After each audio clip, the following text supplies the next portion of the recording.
30 seconds.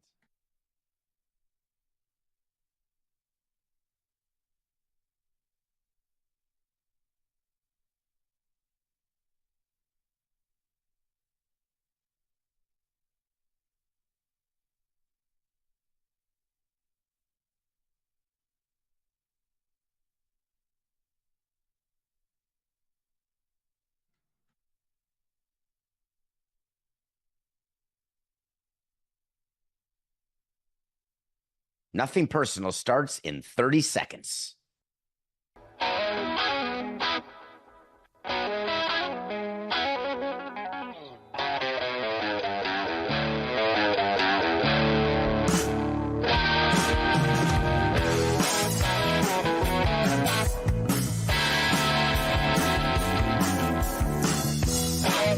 It's just business. This is Nothing Personal.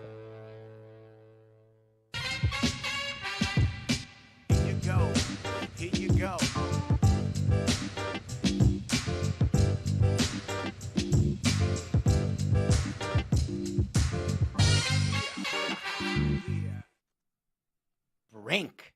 That's the Nothing Personal word of the day. Today is Tuesday, October 8th, 2024, and we are on the brink. Whether you're in Miami or South Florida and you're on the brink of a hurricane, whether you are in the MLB playoffs and you are on the brink of elimination, though no teams are currently, since for the first time ever, all 4 division series are tied at 1, or if you're on the brink with a career decision. As I sit here today, day 2, happy and welcome to have Dan Lebitard join me on Nothing Personal, because it went so well yesterday that we wanted to do it again today. I'm on the brink of a mental health breakdown. I am sort of trying to monitor a mutiny with my staff that is upset about what you did to the show yesterday. I've gone from being really happy and feeling warm about the invitation of being here to sleepless all night because, I'm trying to foist you upon our company, and that's had its difficulties. Well, I think that we should definitely get to Jazz Chisholm, because what I don't want to have happen is for you to change what we do here at Nothing Personal. The theory was you were going to come and be additive and have conversations with me. And I'm sorry if you're sleepless. I do appreciate your time. Well, this is one of the reasons I'm sleepless, though. It's not just that I've got a mutiny with my staff because the chemistry was bad on our show yesterday. I'm talking to your producer after we did our show, and I'm asking you questions about why it is that you're, having arguments with your family about Israel. And then he says to me, we don't want to go all South Beach Sessions around here. And I'm like, who the hell are you? Like, what? What? You're telling me how to do this? You're telling me how to do this. And so, all right, we'll do it your way, but just know that I come in agitated today. I come in agitated and sleepless. Well, you understand that we're about to have 5 years of Nothing Personal. We built a show, and in your universe, I appreciate being a part of your universe, but by the way, all the shows that you've started, other than Pablo Torre Finds Out, and we can talk about how that got bolstered with resources and Indonesians. The fact of the matter is that what Nothing Personal has brought to the Meadowlark family, I've been with Coca since day one. Well, why don't we be honest here, since this is live, unfortunately. Yesterday you started with the word of the day. The word of the day was thrust. That's a joke between you and me that didn't get explained to anyone, Coca included. You've been thrust upon our company because I value what it is that you and Coca do here. But it's over everyone's objections, and you know this, and I felt it yesterday. Well, get to Jazz Chisholm. I'm going to get to Jazz Chisholm. Do your show. I wanted to do the show because this is what we do every day, 5 days a week. But the thrust happens when you surround yourself with people who don't get actually what you're doing. That's why the word of the day was thrust. And, of course, the joke was just ours because no one gets it. That doesn't seem to be a me problem. It becomes a you Jazz problem. Chisholm. It becomes a you problem. It becomes a you problem when I have to deal with a whole bunch of other people who are bothered by the you of you. What's amazing to me about Jazz Chisholm is that people can accuse me of being anti-Jazz because he was a Marlin. It wasn't a Marlin under me. I didn't trade for him. I have nothing against Jazz. I just know that he had one team that he could be traded to, and he doesn't want to screw that up by having Stanton, Judge, or anyone worry about what he's doing, what he's saying. And all he did yesterday was commit an error, hit a home run, and then poke a bear that you cannot poke. Coca, can you show us the video of what Jazz did after the game, please? Still feels the same that we're going to win it, I don't feel like anybody feels any different, We're going to go out there and do our thing still. We still don't feel like any team is better than us. Like you said, we had a lot of missed opportunities tonight, so they just got lucky. You don't say the Royals got lucky.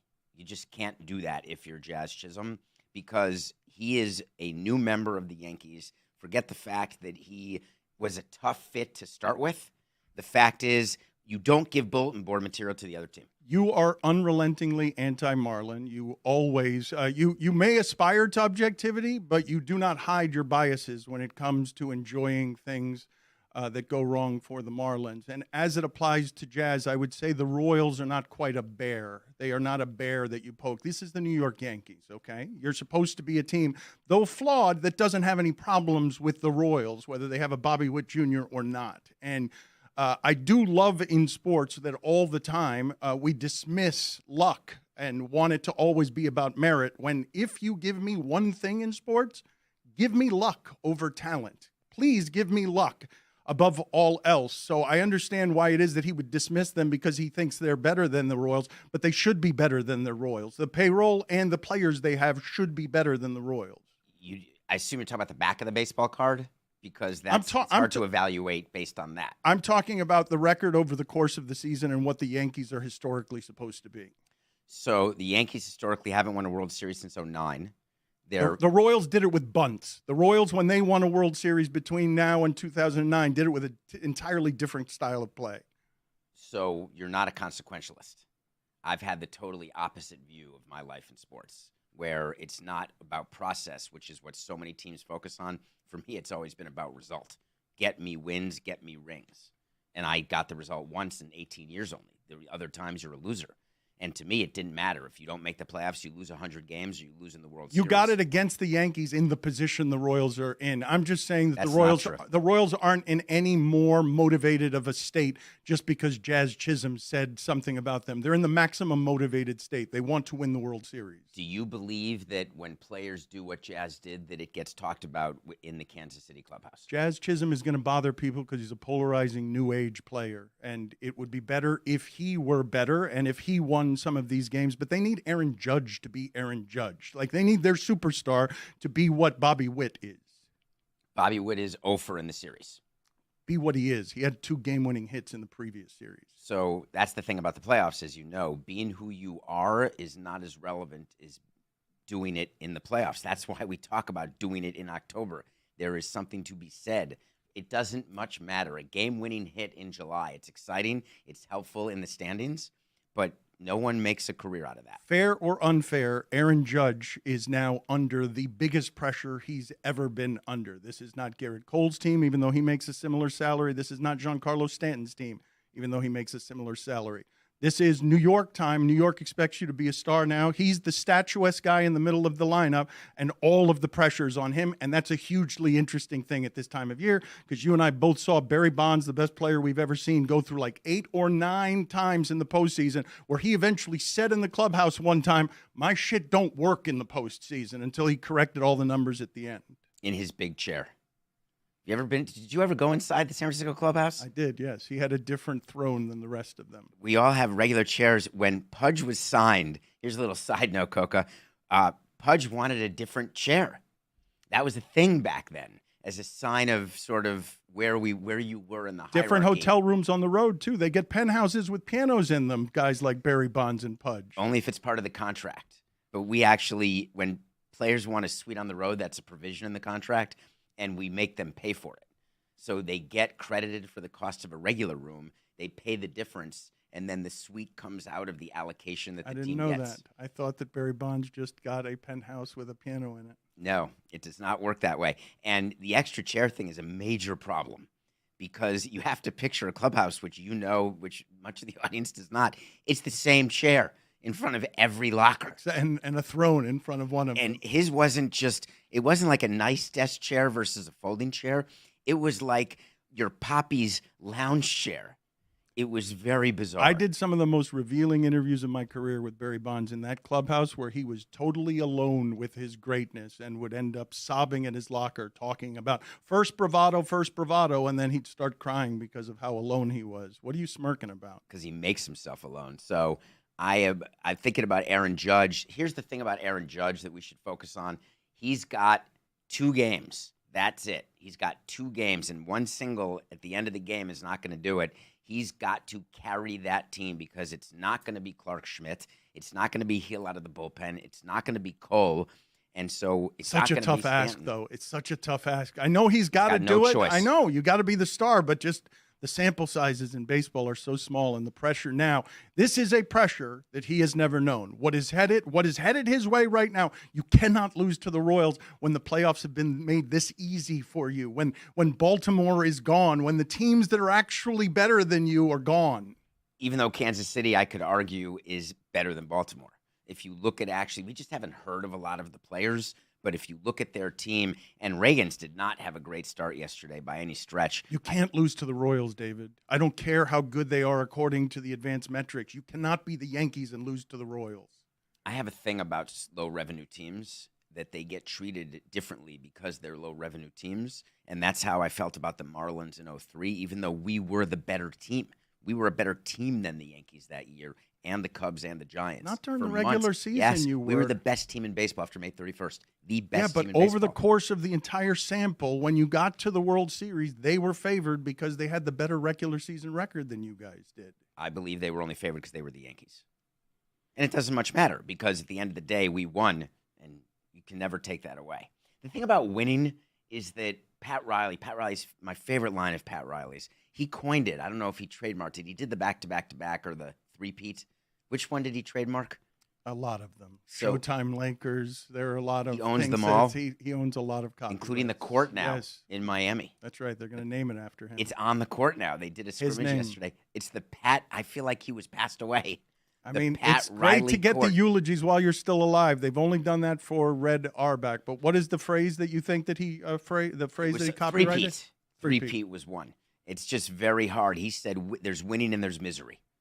And that's it. And the people who say, oh, good job or participation trophy, I couldn't be more against it. There's winning and that's it. And everyone else is a loser. And I've always had that view. And the question that I've been thinking about, you can laugh all you want. I mean, it's just so absolute. Like, I mean, a silver medal and being the second best at the Olympics. I understand why it is that people would be so competitive that there would only be winning and misery, but that's a good recipe for miserable. Like, to spend a miserable life, that's a good recipe for it. Pat Riley's a pretty good judge of that. Oh, there's he's got winning and there's misery. He's a pretty good judge of that, but I'm always talking to him about happy, and I'm like, why are you always so bleeping miserable? Like, he's had a lot of success, and if it doesn't feel like success, how successful are you really? It's the way I feel about the Dodgers right now because they've had a lot of winning, but actually only one title during COVID, and they are stuck in an impossible series with the Padres, who are a better team. And there's so many distractions. I want to mention what we talked about yesterday. It's a hard stop. You do not throw things on the field ever. There's now a video of a Dodgers fan throwing a can of beer, I guess, on the field toward Tatis. He will get found. I tweeted that at David P. Samson, and people thought, well, how are they going to find him? We have cameras on internally in the ballpark. There's cameras on all of you. We can, and you can toggle. There's like a toggle, like an Atari joystick. Is that what the Machado, the Manny Machado video was so grainy and far away? Is it because there are cameras everywhere? The video of him tossing a ball into the dugout, because you can barely see that. I'm so spoiled by video at this point. I want that video to be better. So our cameras are on the Stadium Bowl. We don't have the cameras up in the control room in the ballpark that are on the field. They're in the Stadium Bowl, and there's the ability to go when there's someone on the field. There's an ability please stop making that gesture. To move it. Do we have video of that, Coca? I want to show you what Machado did. Look at That's this. It's not great grainy. video. I can't believe not ideal. I can't believe the Dodgers and Dave Roberts decided to send this to the league office, where to the person at Major League Baseball who is in charge of investigating who stole the nickel out of petty cash. They're going to send him this video and waste this man's time, Mike Hill's time, looking at this video. Manny Machado has one of the best infield arms in the history of baseball. If he was purposely trying to throw the ball at Dave Roberts, he would have hit him and hurt him. And so Dave Roberts made a thing of this. He called it unsettling. Which he's around whizzing line drives. He's around balls going everywhere. And for him to be unsettled by that, I think what he meant is that he's unsettled by being 2 losses away from losing to the Padres and being eliminated yet again, because he should feel unsettled because, mark my words, if the Dodgers lose to the Padres, he's getting canned. The Padres are really good, and these games better not go into the 5th or 6th inning with the Dodgers trailing because of all the moves they made in that bullpen. I thought that the Padres last year, David, that sport is confounding to me a number of different ways. I thought that with Blake Snell at the top of their rotation that the Padres would be this last year. I would bet, as a value bet, the Padres in this series against the Dodgers because Freddie Freeman's hurt, because Mookie Betts isn't himself, and because it's all Ohtani against a really good baseball team. So what's different from the Padres from last year to this year? And you'll be shocked. Juan Soto, not on the Padres this year. It's crazy, right? There are people who believe that Juan Soto may have been the stir that stirred the drink of failure. The straw. With this. You said the stir that stirred the drink. The straw that stirred. Soto, that was weird. 4869. Can we cut that, Coca? That was weird. Forward? This is all live, isn't it? This is all live. You can't edit any of this. Yeah, but we start over. Oh, we yeah? do, yeah. So, ready? 4869. The straw that stirred the drink last year. You should sink into your mistakes. Sink into them. It's funnier that way. We make a lot of them on our show. The straw that stirred the drink in San Diego last year. Coca, leave all that in. I'm the one who signs your checks. I'm pretty sure that your checks are Meadowlark checks, and you and I are not in a good place right now. The fact that you would bring Coca is the reason why this show works. Don't bring South Beach Sessions to nothing personal is what he says to me. Don't bring South Beach Sessions to nothing personal. I think what he meant is, if I were to speak for him, which I hate doing because it's hard to do, there's just no reason to bring your feelings into everything you do. That's all I do. That's the entire people get tired of it. The entire foundation of my career. What are you guys telling me how to do my job? The foundation of your career is pissing off the people who sign your checks. Yours too. That's the foundation of your career too. Look at me looking in the mirror. There's not one person who would say that when you look at me, you're looking in the mirror. We have a lot of similarities, I'm ashamed to admit. We don't tell anyone that. Where were we? Padres, Coca? Oh, Dave Roberts saying that. No, did we talk about Dave Roberts yet? Yes, we talked about Dave Roberts. Oh, you were stirring a stir. But Machado threw a baseball into the dugout, and Dave Roberts made a big deal about it, which seems it seems silly to me. Ridiculous. So where we were is the straw that stirs the drink and the difference between the Padres, because we all wondered what made them so good. Was it getting Tanner Scott or Adam, or losing Soto? There are people within baseball who believe that losing Soto may have helped the Padres, as crazy as that is to believe. What's the thing that Soto doesn't have that so many players on the Padres have? If you had to think of one thing, I'll answer myself because I'm usually alone. A long-term contract. Doesn't have one. Does Soto want to be paid? Look to see who his agent is, and then you understand where his loyalties lie. Is he happy in the Bronx? Does he want to win a ring? He would give up the ring tomorrow to get guaranteed $701 million over 19 years. Didn't he turn down $500 million in Washington? What was true about that? So the Nationals made an offer. There was a ton of deferrals. So much like the Dodgers contract with Ohtani, that is not viewed in the industry as a $700 million contract, because $68 million a year is deferred. He makes like $2 million this year, correct? It's $2 million for 10 years and then $68 million for 10 years. And what the union and the league do is they choose what's called a discount rate, where they present value back to today, or the day you sign the contract, the value of the deal. So the actual Ohtani contract for purposes of luxury tax and for purposes of conversation about what he signed for, what the record is, it's about $440 million over 10 years. What is Soto going to get? Forgive me for derailing your schedule. It's a dream scenario for Juan Soto to have Steve Cohn and Hal Steinbrenner fighting over. They're the only two. It's possible the Giants under Buster Posey will try to get involved. Is he going to be wise for turning down the $400+ million from Washington? He's going to end up being smart, getting more money? He will get a smidge more because of who's competing for him. He got lucky here in that the best thing that can happen for Soto is for the Yankees not to win the World Series, because they've got to believe that they still need to deliver something to the He's Yankee great. fandom. He's great. I think he hasn't been better than Judge this year, but only because of how great Judge has been. But I think he's a better baseball player than Judge. Soto is so young, number one. People don't realize because he's been in the league forever. He won the title with the Nationals, and that's 5 years ago already. Closest thing to Ted Williams anyone has ever seen statistically. I never saw Ted Williams. Neither did I. Okay. So I'm just talking about numbers. I'm just talking about empirical math. I'm talking about math. I'm talking about start to a career. One thing that I will not do on Nothing Personal is I don't like doing statistical analysis based on things that I haven't seen with my own eyes, because you can look at numbers on a paper, but you can't judge a player that way. Ted Williams, supposed to be great. Never saw him play. You say that, but at one point, I believe either Billy Beane with the A's or, he traded for a player from the Blue Jays without ever scouting him or seeing him, based only on numbers when he was ahead of the whole sport on advanced metrics. You're buying into the Moneyball thing? Very much so, yes. It was a movie.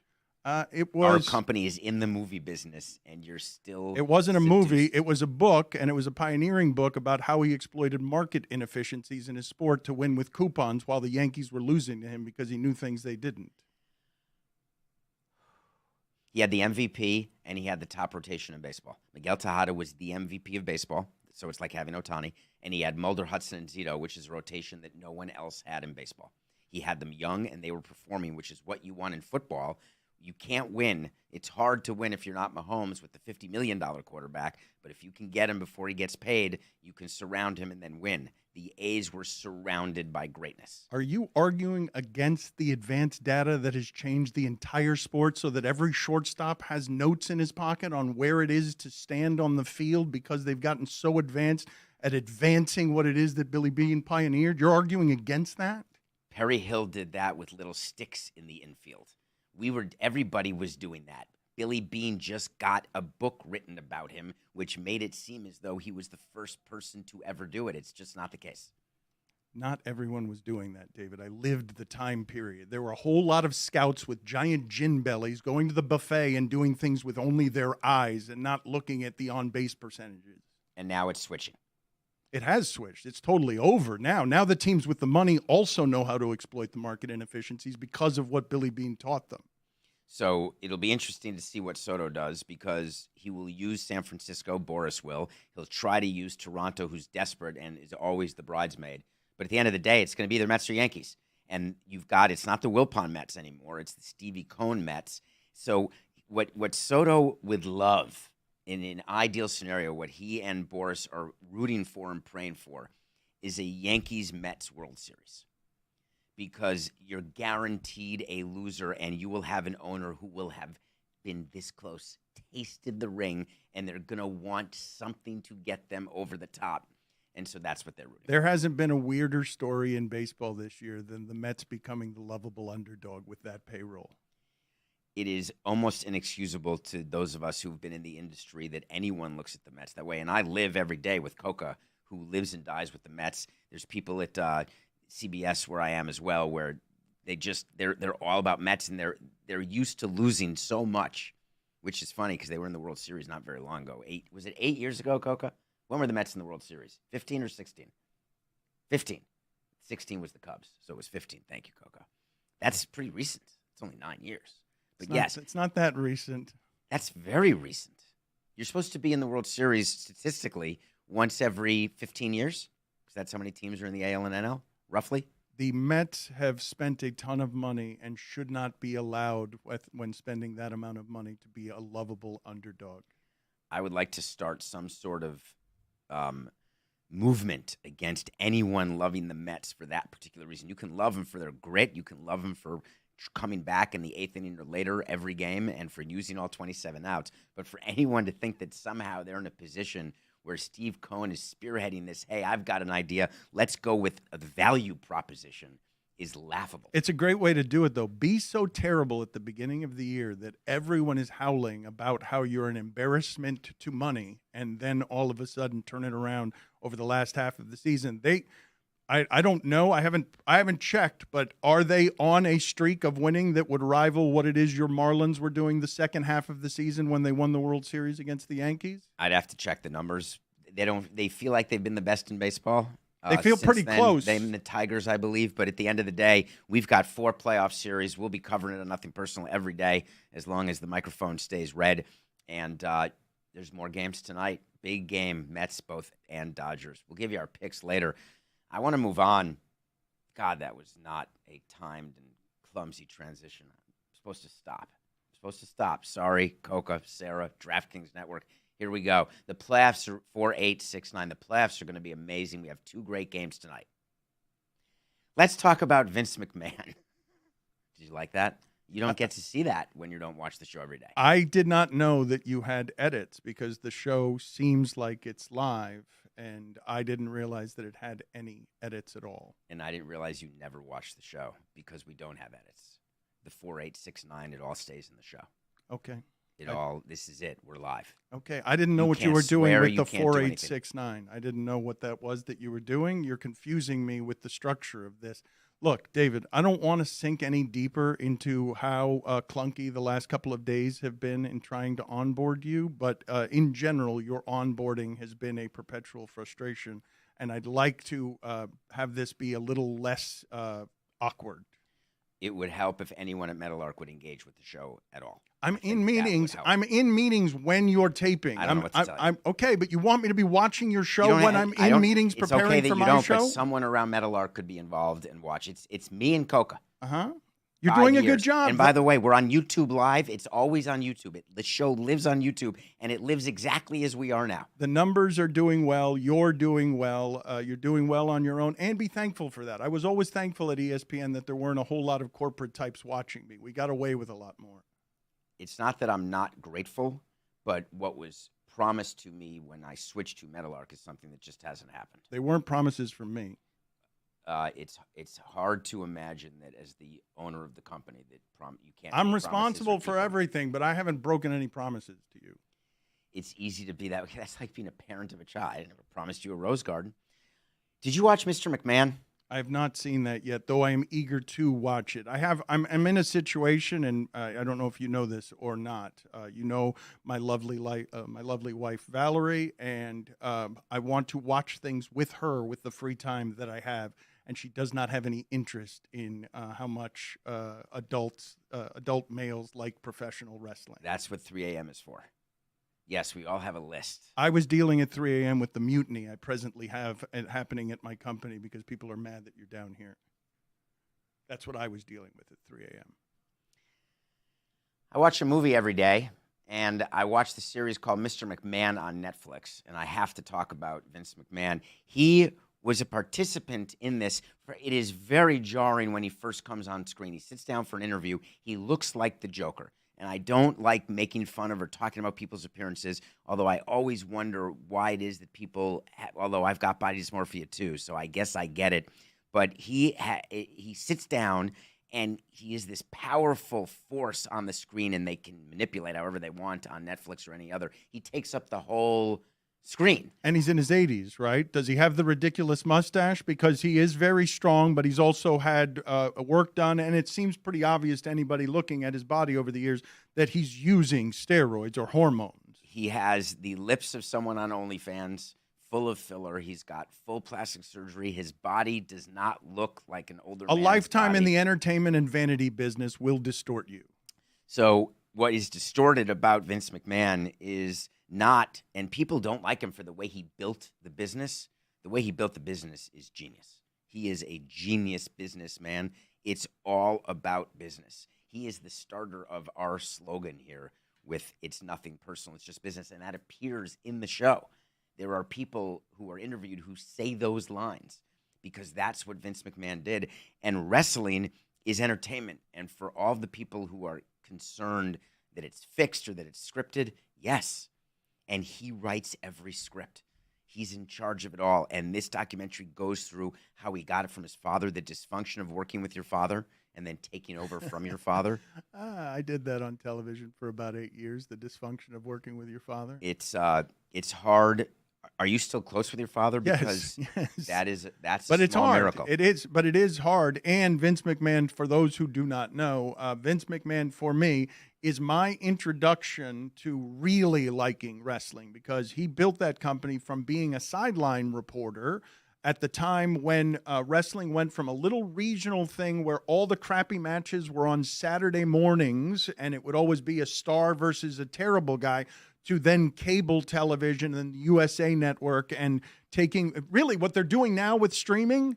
Vince McMahon did a long time ago when he began as a sideline reporter. So this entire documentary goes through that. It goes through how he started and how he got the company from his father and what he did once he took it from his father. And I said on purpose. It was not a pleasant exchange. The father expected him to fail. There were buyout provisions, and he paid. It wasn't like, here, son, I'm dead, take my company. This was a business transaction. I imagine, not having seen the film, that Vince McMahon was unbelievably cutthroat as a business person. And I imagine that you would admire that, even though I would probably recoil away from my television at how awful he was. I recoil because of what he did with the sexual harassment. And I didn't even recoil with the affairs he had. People have affairs. What I recoiled at is the way he did it, is that, and this happens, and I am not excusing his behavior at all, because he's in the middle. He's gone now. This was filmed prior to him leaving WWE because of the most recent I thought sexual he had allegations. accrued so much power that, like Dana White, he would be able to somehow avoid all of the immoral / alleged illegal in his life, just because he'd gotten to that powerful and moneyed a place. And I read that he tried to buy this documentary back from Netflix because he didn't like how he was being portrayed. And it didn't happen. And so he used to have that sort of power, but then when it became a public company, that's it. You want to take your company public, there's a different set of rules. They don't much care for that sort of behavior because of what it leads to financially.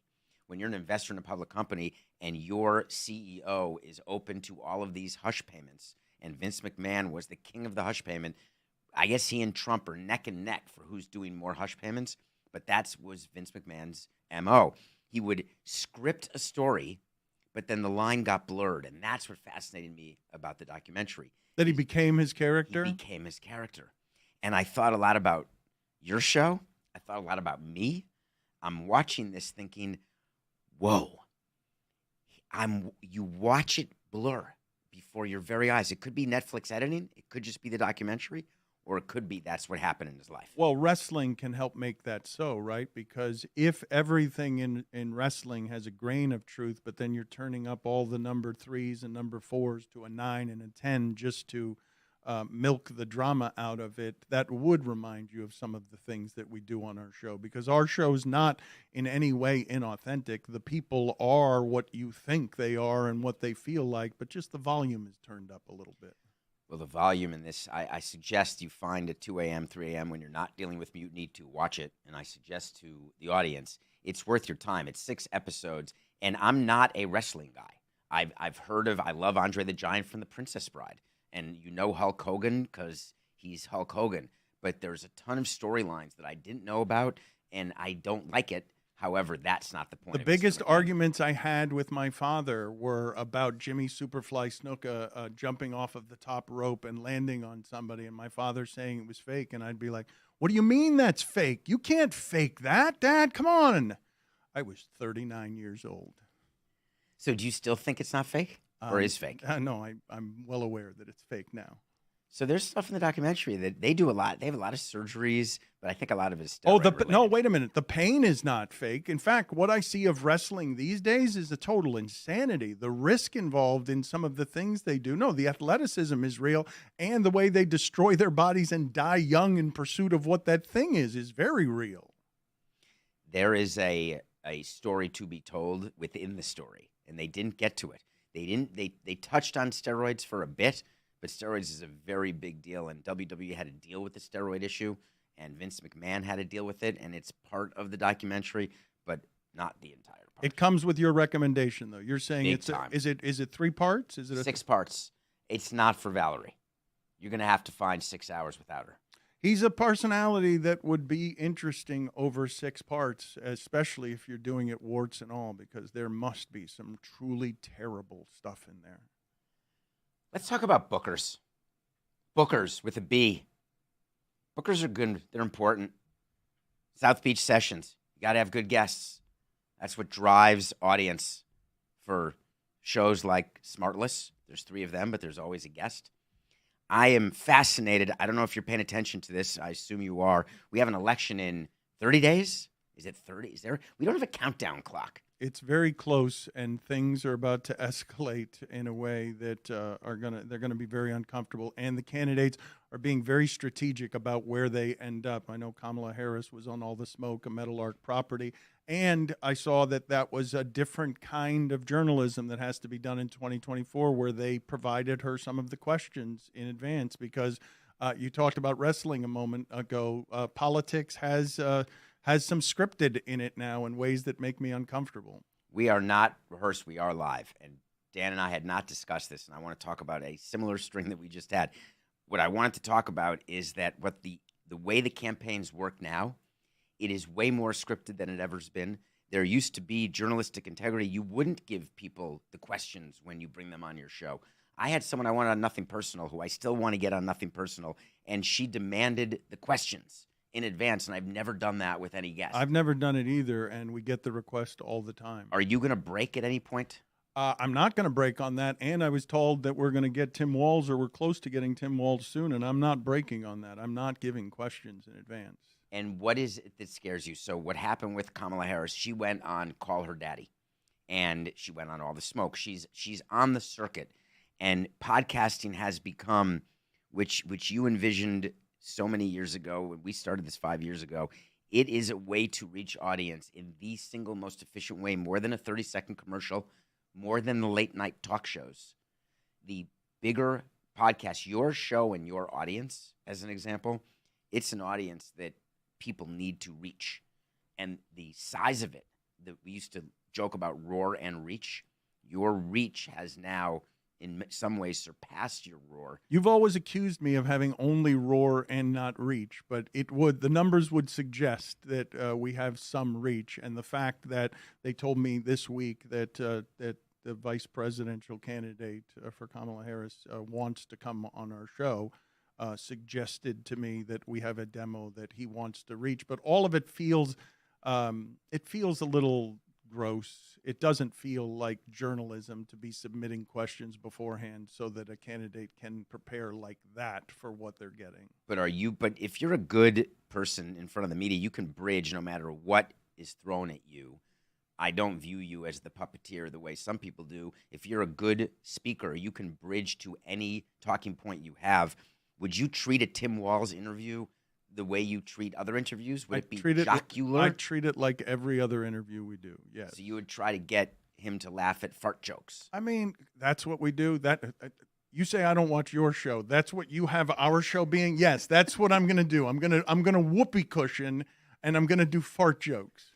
I just wonder if Stu Gatz will be on the sideline of that sort of interview going, yeah, that's yes.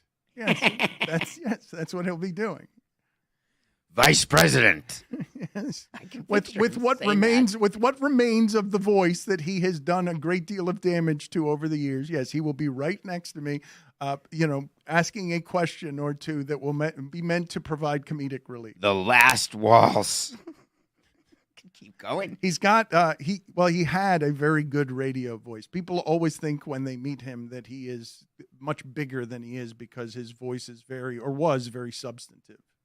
I'm fascinated by Trump turning down certain interviews, by Harris accepting certain interviews, and then watching Matt Barnes. This is a athlete. There's a lot of athletes doing podcasts. And what Barnes and Jackson are doing, if you haven't watched All the Smoke, you should.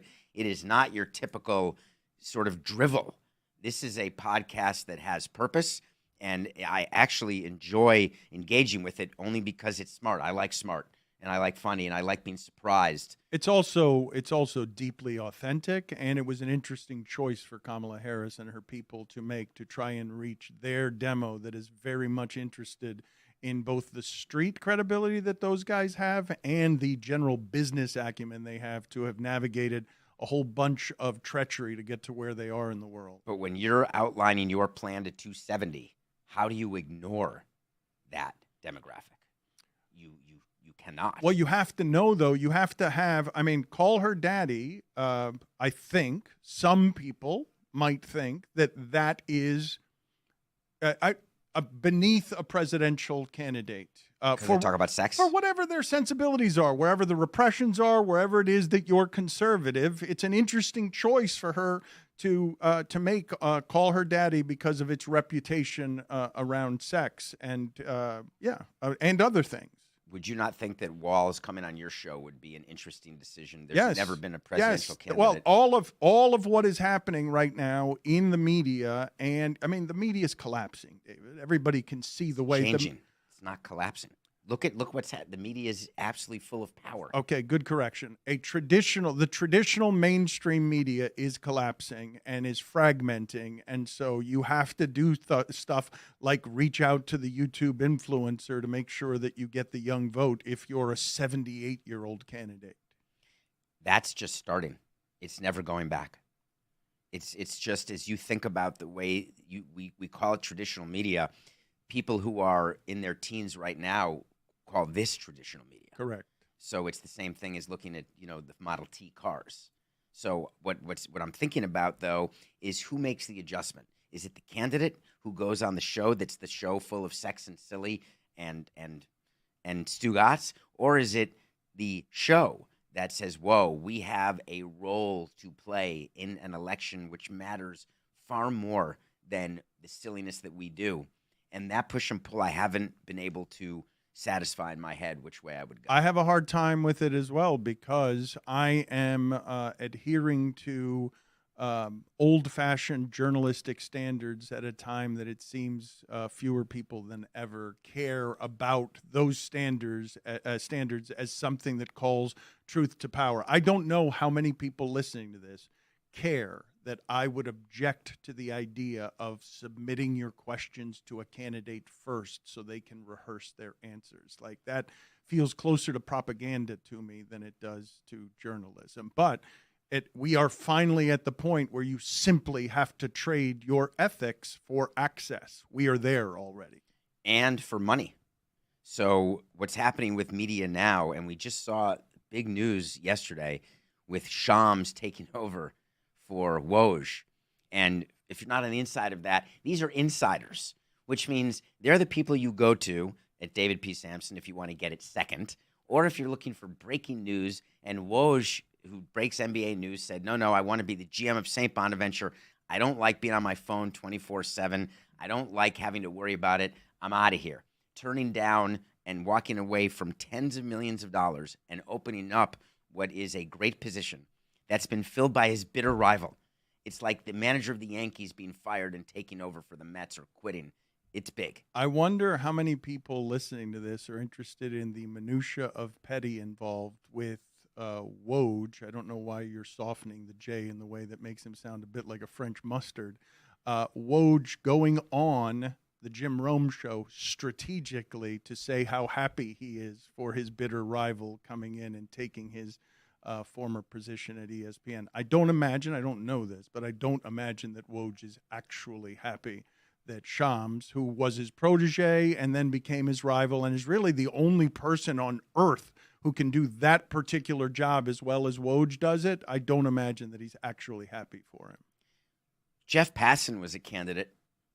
came out, Brooks Magnuson came out and said, hey, we talked to a lot of people. Well, that's why I thought, though, that's the reason that I found so interesting that Woj did this interview strategically with Jim Rome to say how happy he was, because I thought the only reason that Passan was a candidate is because that is what Woj would have preferred, because it doesn't make any sense that Jeff Passan would be able to do that job without a lifetime of basketball sources, unless we've reached the place in the information business, and this is possible, that CAA is so powerful that they just control all the information and they can turn.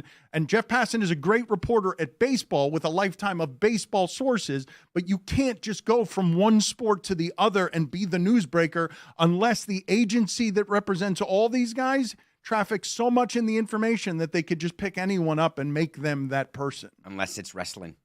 And that's the only thing I thought of when I saw Jeff as a candidate and Brooks then coming out and saying that, hey, we have a lot of different options. How do you try? It's Brooke, not Brooks? It's Burke. Burke, thank you. Burke. Coke has been saying it 10 times. Brooks is the guy from Third baseman? Shawshank Redemption. And that. How do you get to be an insider? Here's how we used to do it when you're in the front office of a team. You choose a person to call and give stuff to.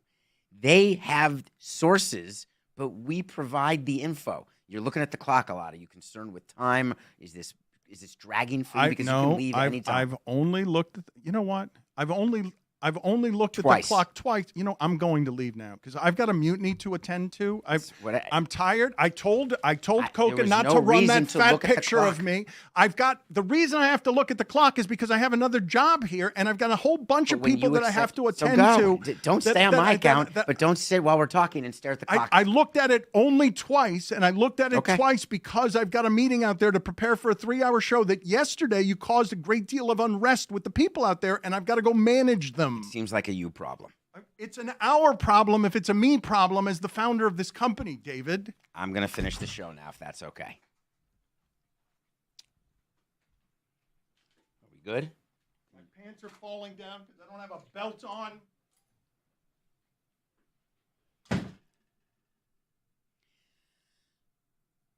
Nothing personal pick of the day.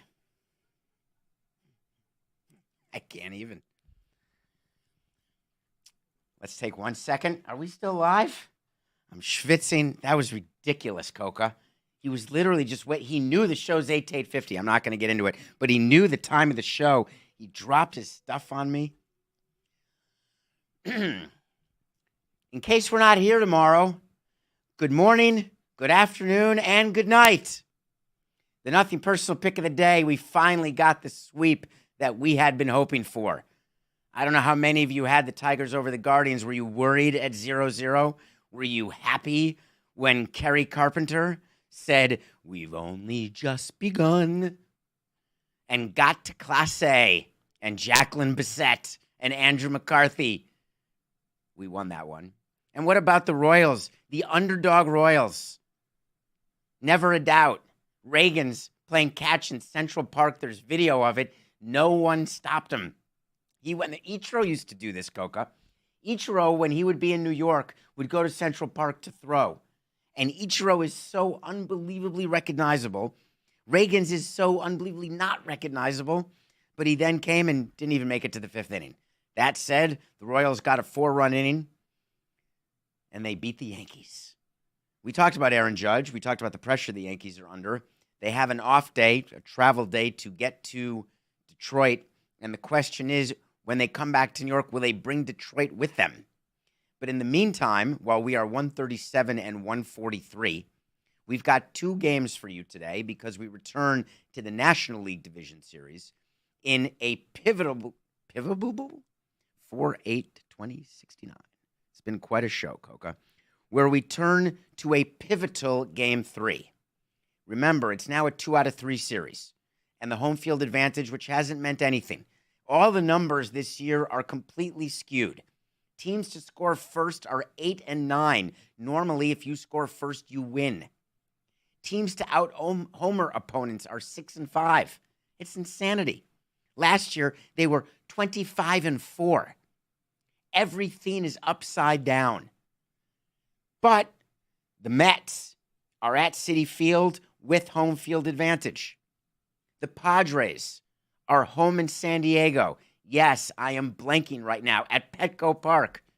Crazy, I love Petco.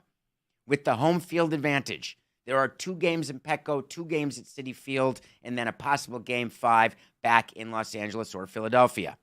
So what do we have? We've got Aaron Nola, a decision that I roundly criticized, saving him for Game 3. They've got to win this game with Aaron Nola, and they will. The Mets are countering with Minaya. While it's hard to go against the Mets, and the fact is they use all 27 of their outs, we're going with the Phillies over the Mets. In the later game, we've got Michael King. Hello, Yankee fans. You know him. Going against Walker Buehler. Walker Buehler, whose wrist is a little lighter, having had a $100,000 watch stolen off his wrist as he was at a racetrack. Outrageous.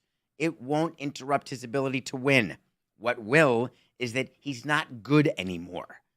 Michael King is a better pitcher, and the Padres are a better team. So if you have a choice, you go with the Padres. And we do have a choice, and those are our 2 nothing personal picks of the day. We will certainly be back tomorrow. I don't know that I can say that, but for 1,142 episodes, I've been able to say it. And I appreciate your time and apologize for what that was. In the meantime, certainly as it relates to this, it's just business. This is nothing personal.